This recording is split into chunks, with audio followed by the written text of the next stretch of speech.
All right. Good to see everyone this evening. You should have in front of you a handout that I just passed out. If you didn't get one, raise your hand. I've got a couple left. All right. Sounds like everybody got one. And it sounds like I need to silence my cell phone. I just spent a whole month telling everybody, silence your cell phones.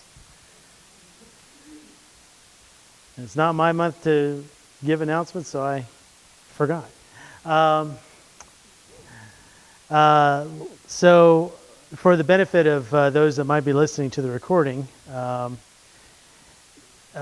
later on, I'll just reiterate that Caleb, our preacher and who normally teaches the class tonight, is sick. So I'm filling in to some extent. I have a talk, I guess, prepared on a song that we sing called Be Thou My Vision, which is number 318 in our songbook. And I just wanted to talk a little bit about that. I don't claim to be an expert on the song, or an expert on anything, really. But so if you have any questions as we go along, feel free to raise your hand and I'll probably say I don't know. But also if you have any thoughts on the words of this song as we discuss it and anything you'd like to add, I'll be happy to entertain those. Just go ahead and raise your hand and we'll discuss it. I don't think I have enough material to go through our whole class unless I just keep rambling on like this for a while. So, you know, any input that you have is welcome. I'd first like to sing the song that's in our book, number 318, Be Thou My Vision. Try to get this microphone far away from me, far enough away from me that I'm not dominating the recording. But it would be very uninteresting to be listening to a recording and all of a sudden there's silence. So I want to keep the mic on. All right, so number 318, Be Thou My Vision. Wow. Silence your cell phones. Oh no, that's wrong. I forgot. This is a minor key. All right, number 318, Be Thou My Vision. Be thou my vision, O Lord of my heart, not be all else to me, save that thou art. Thou my best thought, by day or by night, waking or sleeping, thy presence my light. Be thou my wisdom, and thou my true word. I ever with thee, and thou with me, Lord. Thou my great Father, I thy true Son. Thou in me dwelling, and I with thee one. Riches I heed not, nor man's empty praise. Thou my inheritance, now and always. Thou and thou only, first in my heart. High King of heaven, my treasure thou art. High King of heaven, my victory won. May I reach heaven's joys, O bright and sun. Heart of my heart, whatever befall, still be my vision, O ruler of all. Very lovely song with a really lovely sentiment. And as it turns out, it's 2020. So "Be Thou My Vision" is a perfect song for the new year. And that's how I came to think about this song, is that Gail mentioned that this would be a perfect song as a theme for the new year. And it really is. "Be Thou My Vision." Now this, normally when I do these kinds of things, I like to talk about the history and the author and what inspired them to write the song. But this song is too old for that. This song is really ancient. I mean, some people say it dates back to the 6th century. It's an Irish song, and the tune is Irish as well. Many scholars believe that the 6th century is too early. It's really more like the 8th century, maybe even the 10th or 11th, but it's a very, very old song. So we don't really know exactly who wrote it or why they wrote it, but it is a great song. Now, on your handout, I have 2 versions of the same song. On the page mark number 1 is an English translation by Mary Byrne. It's an English translation because obviously it was written in Irish, which we don't speak. It's very different from English. This translation I provide just for your information. We're not going to really talk too much about it, but this is more of a verse-by-verse translation of the original song. And if you go on Wikipedia, you can see the original Irish song and try to pronounce the words and get your tongue all tied. But there's some very lovely sentiments in the original song, most of which carry through to the English, the alternative translation, which is on the back of the page. This is pretty much the song that we have in our songbook, this version by Eleanor Hull from 1912. The only difference between this, the only major difference between this and what's in our songbook is that there is a verse missing. Verse 3 on the page in front of you is not in our songbook. And then you see that there's a note at the bottom. The English Methodist version from 1964 omits verse 3. And apparently the compilers of our songbook must have been taking that version when they put that song in our book. I am not happy about that. Once I found that there was a verse 3, I was like, wow, that's a really important verse. And I wish they had put that in there. But for some reason, the English Methodists decided that was not important to include. So the tune is called Slain. You'll see that noted in our songbooks at the bottom of the page, 318. The tune is called Slain. That's just where that tune is thought to originate from, in Ireland, a place called Slain, Ireland. Gail's shaking her head. Do you have what are you thinking? Oh, Slaney or I'm not Irish. I'm proud English, so I don't speak Irish. No, actually, well, anyway, we won't get into my background. Okay, so this song is categorized as a lorica song, and that's Latin, which I also don't speak. But that is a Latin word meaning armor or breastplate. So this is a petition for protection, more or less. And, obviously this is a prayer to God for lots of things, protection being one of those things. So what I'd like to do is just kind of go verse by verse. I'm going to go through the 5 verses that are on the page and discuss those and kind of make sure we all have a good sense of what the meaning is, what the author was asking for, what we're singing about when we sing this song. What are we asking God for when we sing? Because remember, when we sing these songs, we're not thinking about what the author wanted. We're not thinking about how nice the tune is or how pretty the words are. We're thinking about what are we asking God for as we sing this song, and what are we exhorting one another to ask God for. Without further ado, we'll go into verse 1.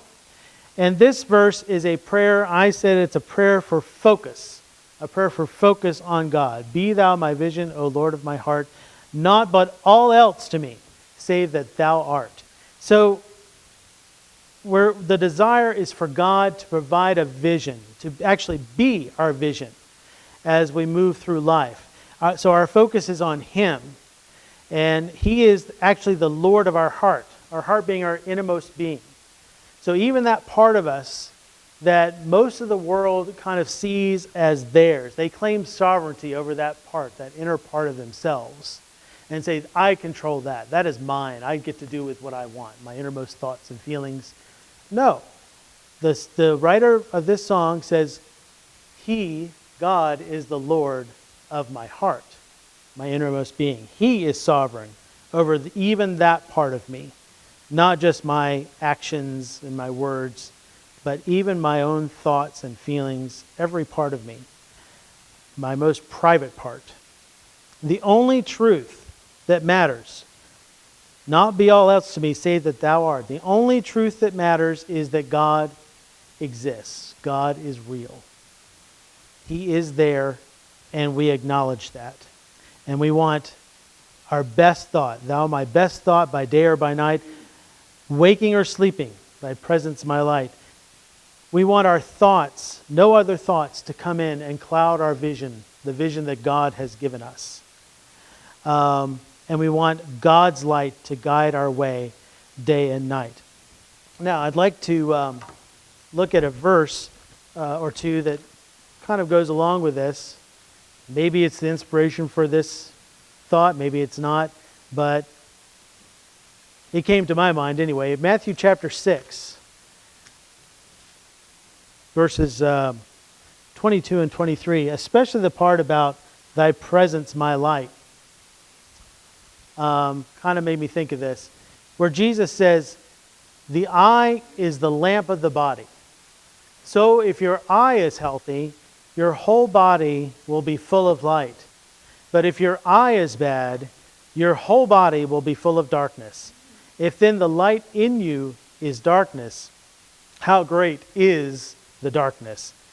So Jesus tells us that it's all about our vision. It's all about what we see, how our eye is working, and what we're allowing to be our vision. If that is healthy, if the light of God is guiding us and directing us, if our vision is God, then we are healthy, and our whole being will be full of light. So it is important that God is our vision. All right, any thoughts on verse 1? Any other passages come to mind as we discuss this? Yes. Matthew chapter 6, verses 22 and 23. And we'll come back to Matthew 6 in a little bit. Anything else? Yes, Wayne.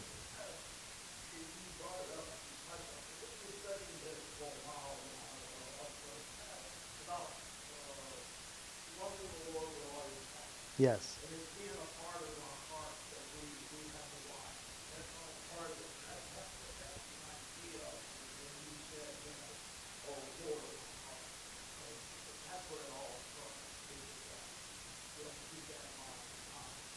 Yes, definitely. All right. I'm going to turn the mic off just for a second and shout at Gail.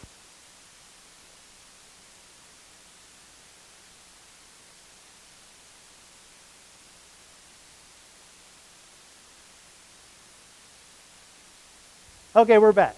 All right. So, anything else on verse 1? Did I see another hand up? No. All right. So, verse 2.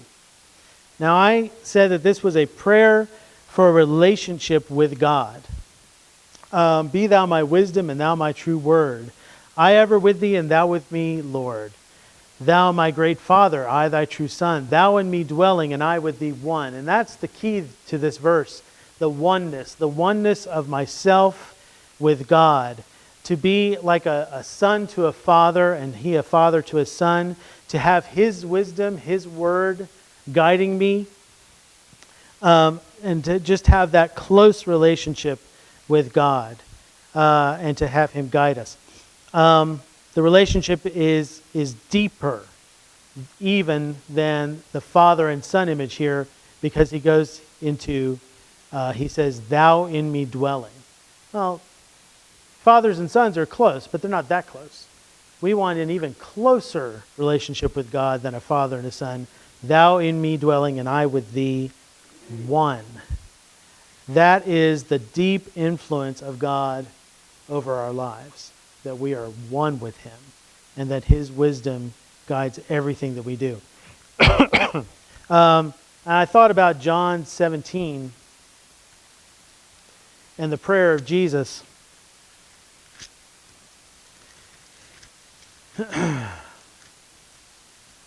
John 17, verse 17 says, sanctify them in the truth. Your word is truth. And that's what the author of our song says. Thou, my true word. God is the true word that guides him. If you look a little bit farther, Jesus goes on in verse 20 to pray, I do not ask for these only, but also for those who will believe in me through their word, that they may all be one, just as you, Father, are in me, and I in you, that they also may be in us, so that the world may believe that you have sent me. The glory that you have given me, I have given to them, that they may be one, even as we are one. I in them, and you in me, that they may become perfectly one, so that the world may know that you sent me and loved them, even as you loved me. Boy, this kind of goes right with the feeling of the author here. Thy my great Father, I thy true Son, thou in me dwelling, and I with thee one. Both sides of that relationship are shown there. And it's that, Jesus hits the nail on the head. And I hadn't thought of this before, but he says, and of course Jesus always hits the nail on the head, but he says, where was it? I read it and then now I can't find it. Oh, I and them and you and me, that they may become perfectly one. That's that relationship I was getting at. It's more than just an earthly father and son. It is the relationship of the Father and the Son. And that's what the author says. Thou, my great Father, I thy true Son. That's what we strive to be. And that's what we're praying for when we sing this song. Any other thoughts on this verse? Yes, Wayne.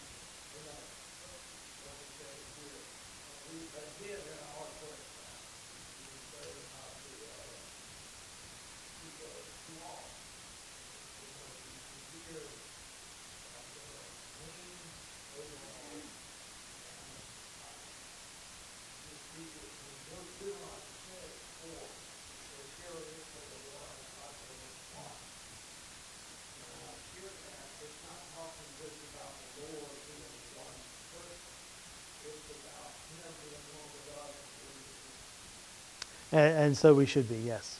Yes. All right. All right.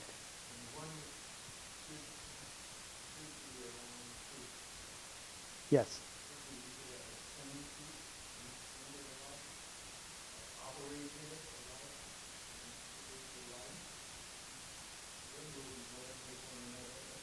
Right. Exactly. Yes. And even right here where Jesus is talking, sanctify them in the truth. Your word is truth.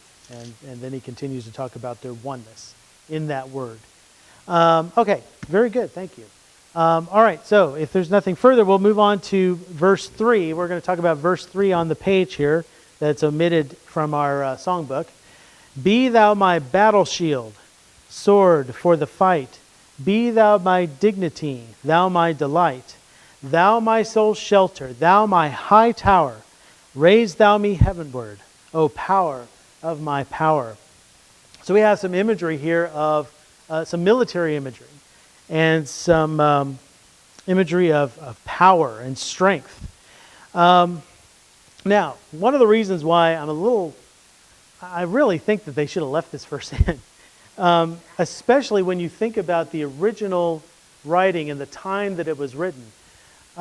This is Ireland. This is first millennia Ireland.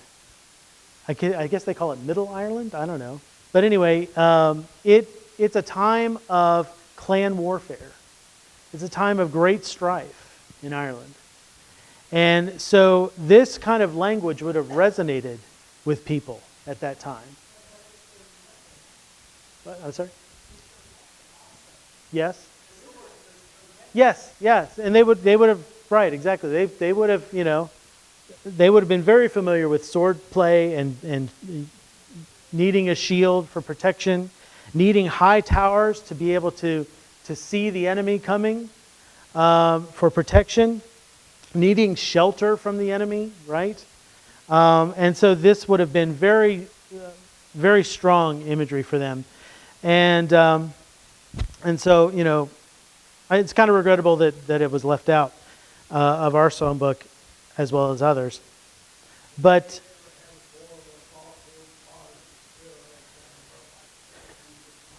maybe. Yeah. Exactly.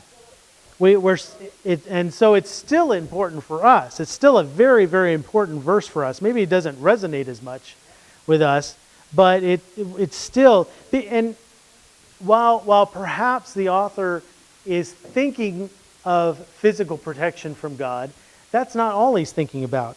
If you look at what it says, the last line of the verse is, "Raise thou me heavenward, O power of my power."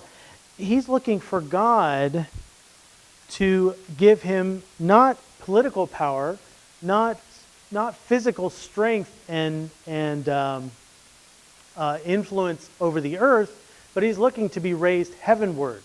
He's looking for God to bring him up above all of this and to give him the protection that he needs, not necessarily from his physical enemy, but from his spiritual enemy. Now, let's see. I've gone all over the place, so I don't remember what's in my notes here. Sorry about that. But I appreciate all the thoughts. So our desire is for God to equip us to fight life's battles. God will protect our dignity and be our delight. He'll protect our reputation in the world. He'll help us to look out for the enemy by providing that high tower for us. Our focus has to be heavenward. So instead of seeking to gain preeminence through our clan, having preeminence on this earth and ruling over, more and more of our territory, our preeminence should be a spiritual one. We have preeminence over Satan and over his power. And so we wish for God's power, the true power, to bring us closer to heaven. I thought about Ephesians chapter 6 as I was looking at this. Ephesians chapter 6, starting verse 10. "Finally be strong in the Lord and in the strength of his might. Put on the whole armor of God, that you may be able to stand against the schemes of the devil. For we do not wrestle against flesh and blood, but against the rulers, against the authorities, against the cosmic powers over this present darkness, against the spiritual forces of evil in the heavenly places. Therefore take up the whole armor of God, that you may be able to withstand in the evil day, and having done all, to stand firm." And then he enumerates the different aspects of God's armor following this. So Paul is exhorting us to put on that armor because there is an onslaught of evil, and we need that protection of God. We need God to be our shield and our sword, and if we prepare, as Paul tells us, we will stand, he says. Yes, Keith? Then the sword of the Spirit is the Word of God. It all comes back to that word, to that vision. And we want God to be our vision. All right, anything else on verse 3? All right, moving right along. We're using the class time wisely here. All right, verse 4. "Riches I heed not, nor man's empty praise. Thou mine inheritance now and always. Thou and thou only, first in my heart. High King of heaven, my treasure thou art." And so this is a prayer for provision from God. We're looking to God to provide for us, but we're not looking to God to provide for us riches. We're not looking to God to provide for us a praise from men, a high standing in society. We're looking for God to be our inheritance. So man has their own definitions of success. God has his definition of success, and that has to be our definition. And that definition is that we inherit God. We inherit salvation. And God is first in our heart. He says, thou and thou only, first in my heart. God is the treasure and the only treasure that we seek. Now, this phrase, High King of Heaven, that phrase, of course, there we're acknowledging, we've already talked about how he is Lord of our hearts.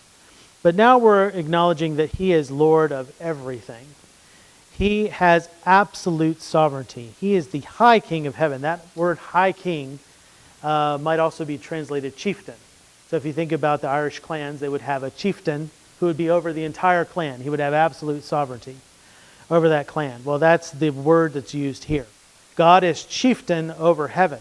In the original language, if you look at the other side, you'll see even in the second line of the first stanza, it talks about the king of the seven heavens. So you'll see that. You'll see High King also, but it talks about king of the seven heavens at least a couple of times in here. The idea there, a lot of the what they call Abrahamic religions, Judaism, Christianity, even Islam, will have this idea of a 7 levels of heaven.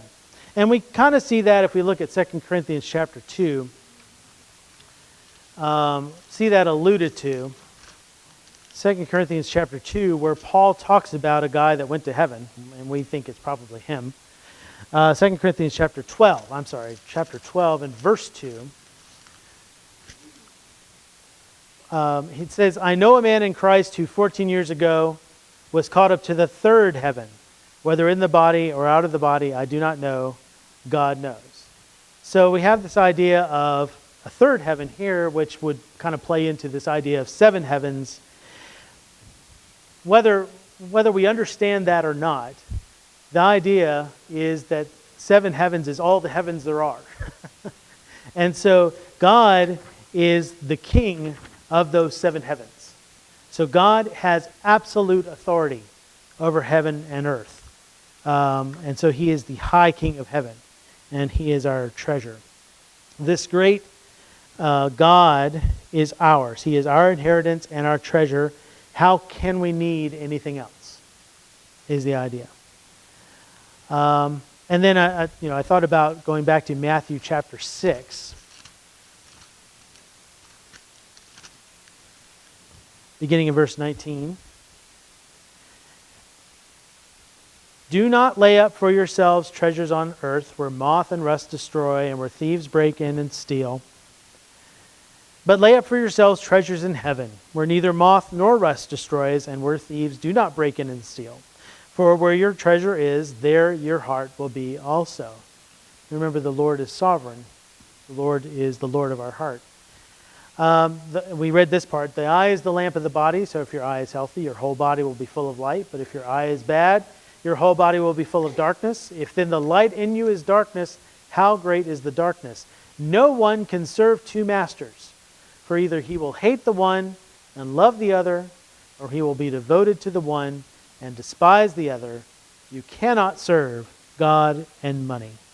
And so the author of our song says, thou and thou only, first in my heart. We can only serve one. And God has to be the one. He has to be the inheritance that we seek. All right, any thoughts on verse 4? Yes, Wayne.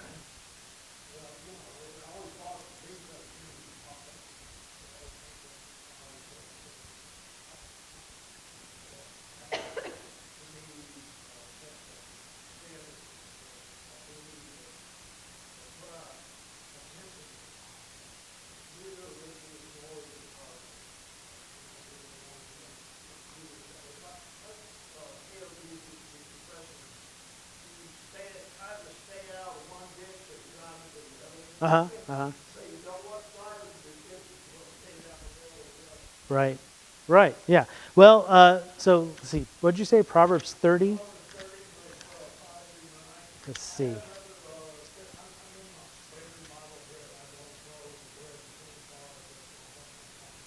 That's all right.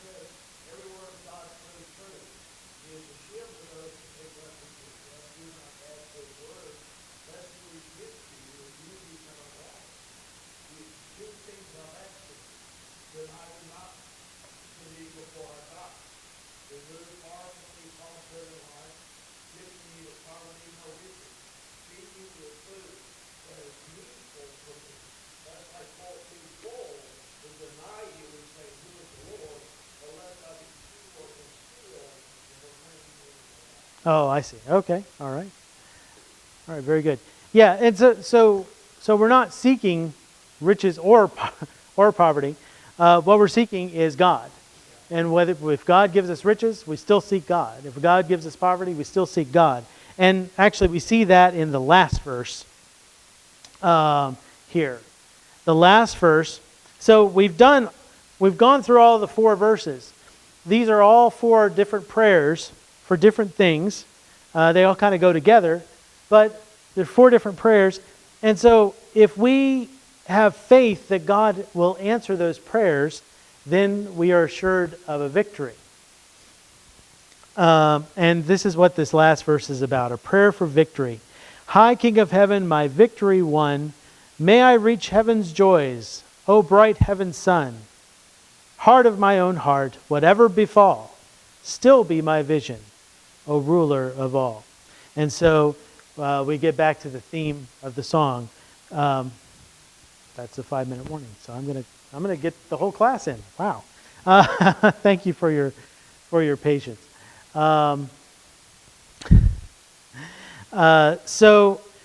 we have faith that God will answer all of these prayers, and so we are asking God to complete that victory by bringing us to heaven.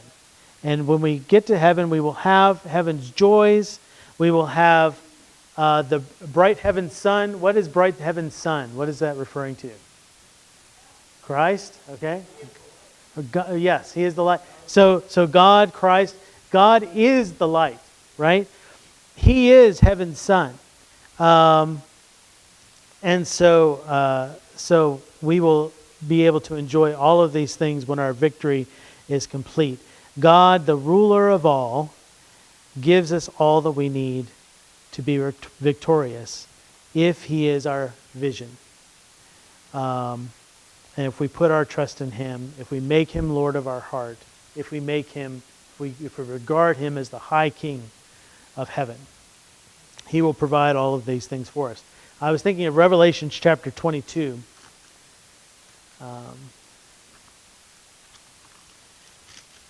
The first 5 verses. Then the angel showed me the river of the water of life, bright as crystal, flowing from the throne of God and of the Lamb through the middle of the street of the city. Also, on either side of the river, the tree of life with its 12 kinds of fruit, yielding its fruit each month. The leaves of the tree were for the healing of the nations. No longer will there be anything accursed, but the throne of God and of the Lamb will be in it, and His servants will worship Him. They will see His face, and His name will be on their foreheads, and night will be no more. They will need no light of lamp or sun, for the Lord God will be their light, and they will reign forever and ever.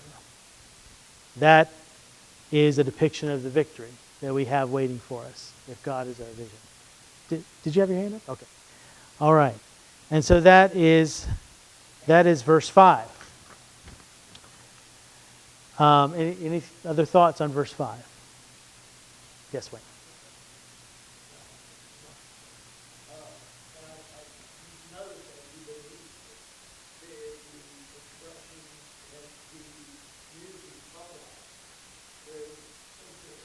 Mm-hmm. Mm-hmm.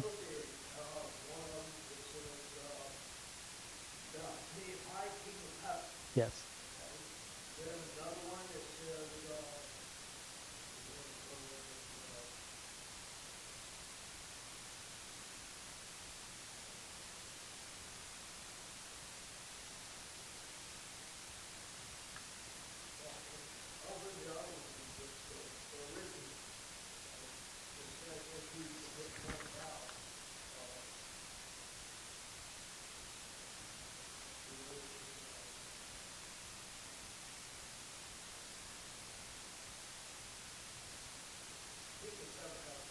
Mm-hmm. Mm-hmm.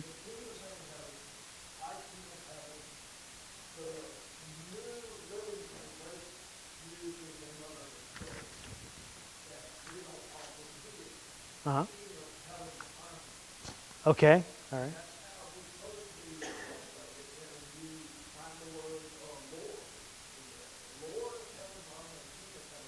Oh, okay. Okay.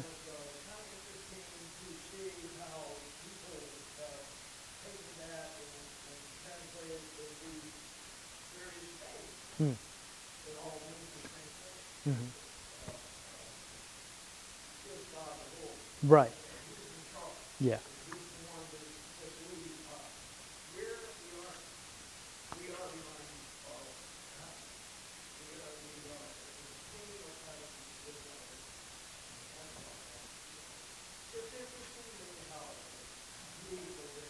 Right. No, there's so many aspects to God.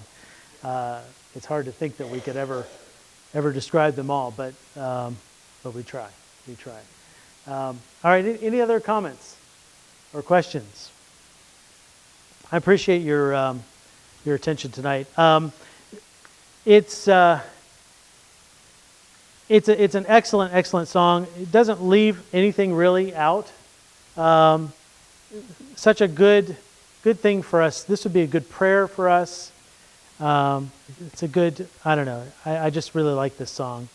I think it has a great message for us, and it is a great thing to think about as we start a new year.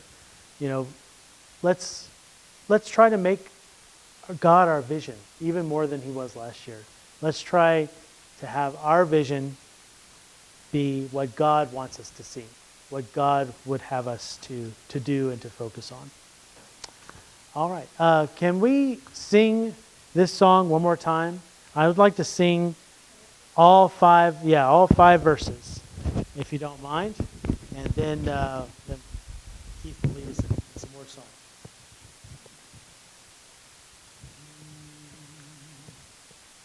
Be thou my vision, O Lord of my heart, not be all else to me save that thou art.